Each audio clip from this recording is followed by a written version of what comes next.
प्यारे बच्चों, आज की वीडियो में हम लोग परिवहन के बारे में पढ़ेंगे। इसके पहले के वीडियो में हम लोग जो लाइफ प्रोसेसेज है या जैविक क्रियाएं जो होती हैं उसके दो चीज़ें हम पढ़ लिए, एक पोषण और दूसरा श्वसन। अब हम लोग तीसरा जो लाइफ प्रोसेस है, तीसरी जो जैविक क्रिया है वो होता है परिवहन। तो हम जानेंगे परिवहन क्या होता है। सबसे पहले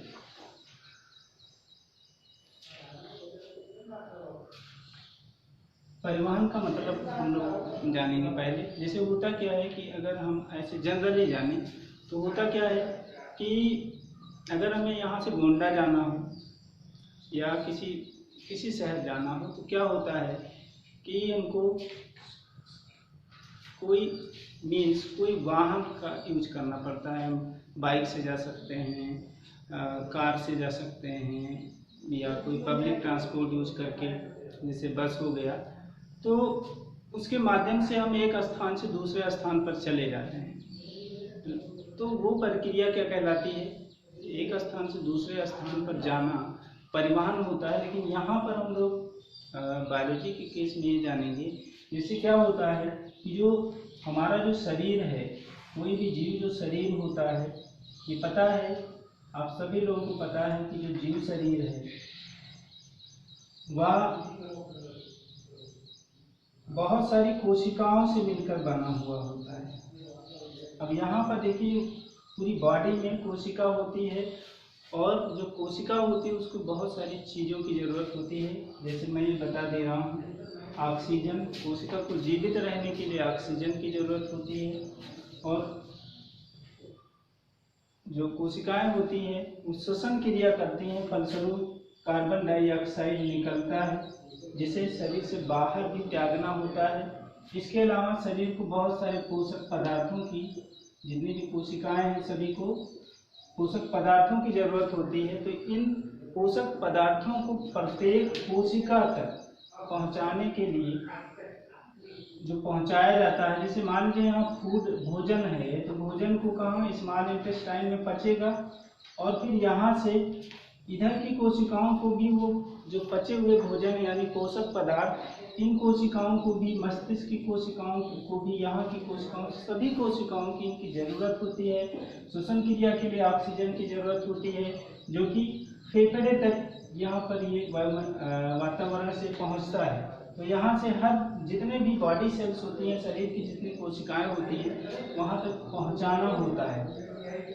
तो क्या होता है कि यही प्रक्रिया, पहुँचाने की जो प्रक्रिया होती है, पदार्थों को ऐसे स्थान पर पहुँचा दिया जाए, जो वेस्ट प्रोडक्ट हों ऐसे स्थान पे पहुँचा दिया जाए कि वो शरीर से बाहर निकल जाए, या फिर वातावरण से, अपने सराउंडिंग से हम पदार्थों को ले करके और प्रत्येक कोशिकाओं तक पहुंचाने के लिए हमारे शरीर में क्या होते हैं, जीव शरीर में क्या होते हैं, एक तंत्र कार्य करता है और उस तंत्र को बोलते हैं परिवहन तंत्र। और जो पदार्थों को पहुंचाने की जो प्रक्रिया होती है वो कहलाती है परिवहन। इसी तरह से अगर हम एक पौधा देखें, पौधा जो होता है, आपको पता है पत्तियों में भोजन बनता है। इसके अलावा पौधे जो पानी लेते हैं वो जड़ के द्वारा लेते हैं, पानी जड़ के द्वारा अवशोषित करते हैं। पानी की आवश्यकता यहाँ भी है, पूरे पार्ट को पानी की आवश्यकता होती है। भोजन यहाँ पर बन रहा है, जो जड़ की कोशिकाएं उसको भी भोजन की आवश्यकता होती है। भोजन को यहाँ से यहाँ तक आना पड़ेगा, वो शरीर की कोशिकाओं की आवश्यकता की पूर्ति के लिए, या पानी को यहाँ तक जाना पड़ेगा। तो यही जो पदार्थों का आवागमन होता है वही प्रक्रिया क्या कहलाती है, परिवहन होती है। तो सबसे पहले हम लोग इसमें देखेंगे जंतुओं में परिवहन, और मुख्य रूप से जंतुओं में परिवहन में हम लोग मनुष्य में परिवहन देखेंगे कि पदार्थों का परिवहन किस तरह से होता है, कौन से अंग भाग लेते हैं परिवहन में, वो चीजें देखेंगे। तो यहाँ पर जो मनुष्य में परिवहन है,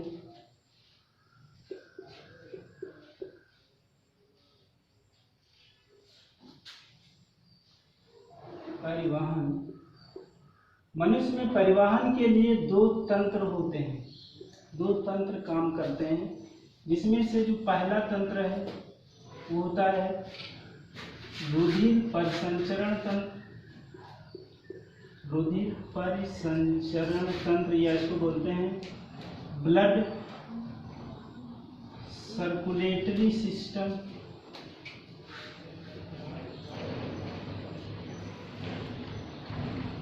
और दूसरा जो तंत्र होता है वो होता है लसिका तंत्र। लसिका तंत्र या इसको लिम्फेटिक सिस्टम बोलते हैं, लिम्फेटिक सिस्टम। देखिए ये 1 नंबर में क्वेश्चन पूछ लिया जाता है कि जीव शरीर या मनुष्य के शरीर में दो ऐसे तंत्रों के नाम बताइए जो परिवहन का कार्य करते हैं। तो आंसर हो जाएगा, एक हो जाएगा रुधिर परिसंचरण तंत्र और दूसरा लसिका तंत्र होता है। यानी ये जो दो तंत्र हैं ये शरीर के एक भाग से दूसरे भाग में पदार्थों को ले जाने का कार्य करते हैं। अब इसमें हम लोग देख लेंगे, यहाँ पे एक चीज और जान लेना है कि जो रुधिर परिसंचरण तंत्र है इसको खोजे थे विलियम हार्वे ने। 1 नंबर में क्वेश्चन ये भी पूछा जा सकता है। विलियम हार्वे ने रुधिर परिसंचरण तंत्र की खोज की थी। अब अगर यहाँ पर ये देखें, जो रुधिर परिसंचरण तंत्र है वह 3 चीजों से मिलकर बना होता है और वो 3 चीजें होती क्या हैं? एक होता है रुधिर या इसको बोलते हैं ब्लड, दूसरा होता है रुधिर वाहिनियां, रुधिर वाहिनियां या इसको बोलते हैं ब्लड वेसल्स, और तीसरा होता है हृदय या हार्ट बोलते हैं इसको। तो ये 3 जो अंग होते हैं या 3 पार्ट जो होते हैं मिल करके रुधिर परिसंचरण तंत्र का निर्माण करते हैं। इसके अलावा अगर हम लसिका देखें, लसिका तंत्र जो होता है वो 3 कई चीजों से मिलकर बना होता है। वो कौन कौन सी हैं? एक हो गया लसिका, इसके अलावा लसिका वाहिनियां,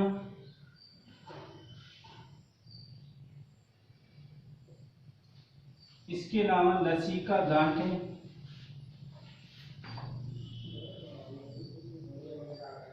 ये जो होती हैं ये मिल करके बनाती है लिम्फेटिक सिस्टम का। अब इसमें हम लोग एक एक करके पढ़ेंगे। सबसे पहले रुधिर के बारे में हम लोग पढ़ते हैं।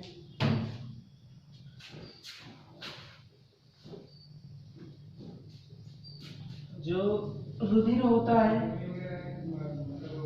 एक प्रकार का तरल संयोजी ऊतक होता है, जो कि आप कक्षा 9 में पढ़ चुके हैं। रुधिर या इसको बोलते हैं इंग्लिश में बोलते हैं ब्लड या खून भी कहते हैं इसको। यह है क्या? एक तरल संयोजी ऊतक, तरल संयोजी ऊतक है। इसका पीएच जो होता है वो 7.4 होता है। 7.4 का मतलब ये हल्का क्षारीय होता है, हल्का क्षारीय होता है। ये सभी एक एक नंबर में क्वेश्चन पूछ सकता है। जैसे पूछ सकता है एक तरल संयोजी ऊतक का नाम बताइए, आंसर आपका मिलेगा रुधिर। या रुधिर का पीएच कितना होता है? 7.4 हो जाएगा। या रुधिर अम्लीय होता है या क्षारीय होता है? तो आंसर होगा हल्का क्षारीय। अब अगर हम देखें जो रुधिर है इसके 2 भाग होते हैं। रुधिर जो बना होता है वो 2 चीजों से, एक होता है रुधिर प्लाज्मा, रुधिर प्लाज्मा, और दूसरा होता है रुधिर कणिकाएं। रुधिर कणिकाएं, या इसको इंग्लिश में बोलते हैं ब्लड प्लाज्मा। और ये होता है ब्लड कैप्सूल्स, ब्लड कैप्सूल्स। तो यहाँ पर जो ब्लड प्लाज्मा है और जो रुधिर कणिकाएं होती हैं, दोनों का जो परसेंटेज होता है ये 60% होता है और ये होता है 40%। यानी अगर 100 ml ऑफ ब्लड लिया जाए, 100 ml ब्लड अगर है, 100 मिलीलीटर ब्लड है, तो उसमें 60 ml यानी कि 60 ml जो होगा, मिलीलीटर जो होगा वो रुधिर प्लाज्मा होगा और 40 मिलीलीटर क्या होगा, रुधिर कणिकाएं होंगी। यानी दोनों का परसेंटेज अलग अलग है, एक 60 होता है दूसरा। यहाँ पे अगर इसका कलर लिया जाए, रंग जो होता है वह भूसे के रंग का होता है, भूसे के रंग का, मतलब ये हल्का पीले रंग का होता है।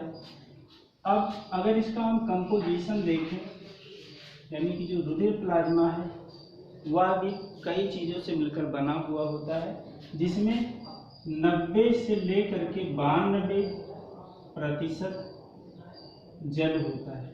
90 से लेकर के 92% क्या होता है, जल होता है। इसके अलावा इसमें प्रोटीन पाई जाती है जो लगभग 7% होती है, और इसमें जो मुख्य प्रोटीन इसमें मिलती है वो होती है एल्बुमिन,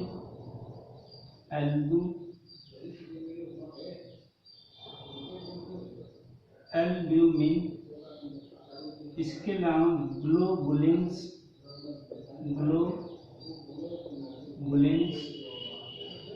और एक होता है फाइब्रिनोजन।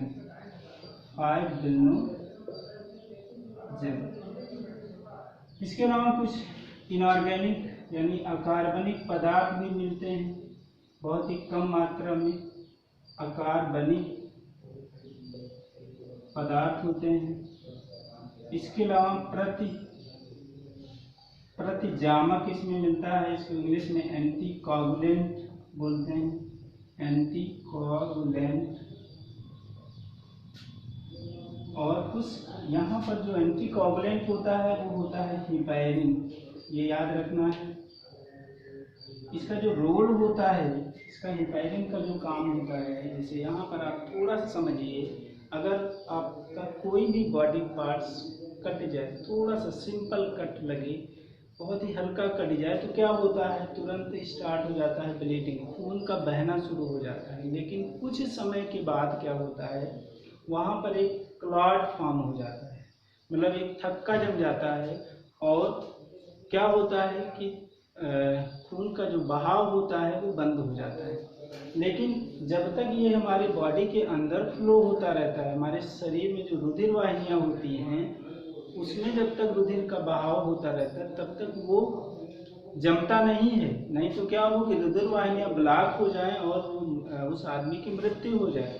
तो उसका कारण क्या होता है कि जो ये हिपैरिन है वो यही काम करता है कि हमारे शरीर के अंदर रुधिर को, यानी रुधिर वाहिनियों में रुधिर को जमने से रोकता है। यानी कि क्या करता है, ये काम क्या करता है, रुधिर वाहिनियों में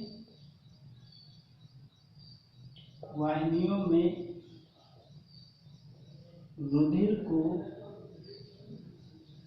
जमने से रोकता है, ये काम करता है हिपैरिन। इसी तरह से आपको एक और जानना है, जो जोंक होता है उसमें भी प्रतिजामक मिलता है। ठीक है, जो जोंक है एक इक्टोपैरासाइट है, बाह्य परजीवी होता है, वो मनुष्य का भी या अन्य जंतुओं का, जो क्या करता है वो दूसरे जंतुओं का रुधिर शक करता है, रुधिर को चूसता है।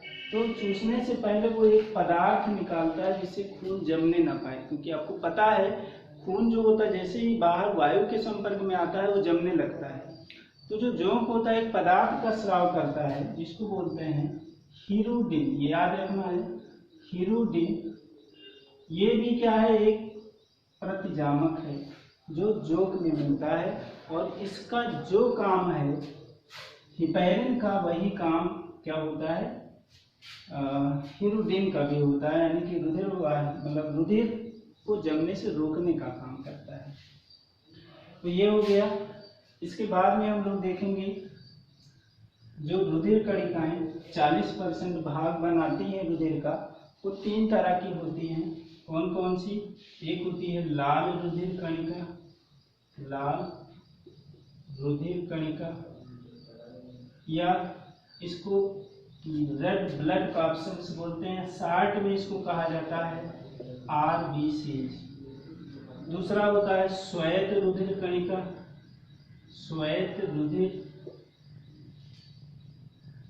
कणिका, या व्हाइट ब्लड कॉर्पसेल्स, या इसको शॉर्ट में WBC बोलते हैं। और तीसरा होता है प्लेटलेट्स, प्लेटलेट्स बोलते हैं। इसका हिंदी इंग्लिश दोनों सेम है। एक चीज और जानना है, इसको जो RBC जो होता है, लाल रुधिर जो कणिका होता है, उसका जो साइंटिफिक टर्म है उसको एरिथ्रोसाइट्स बोलते हैं, एरिथ्रोसाइट्स। और जो WBC है इसको ल्यूकोसाइट्स बोलते हैं, ल्यूकोसाइट्स। और जो ये प्लेटलेट्स होता है, इसका जो साइंटिफिक टर्म है वह है थ्रोम्बोसाइट्स, थ्रोम्बोसाइट्स।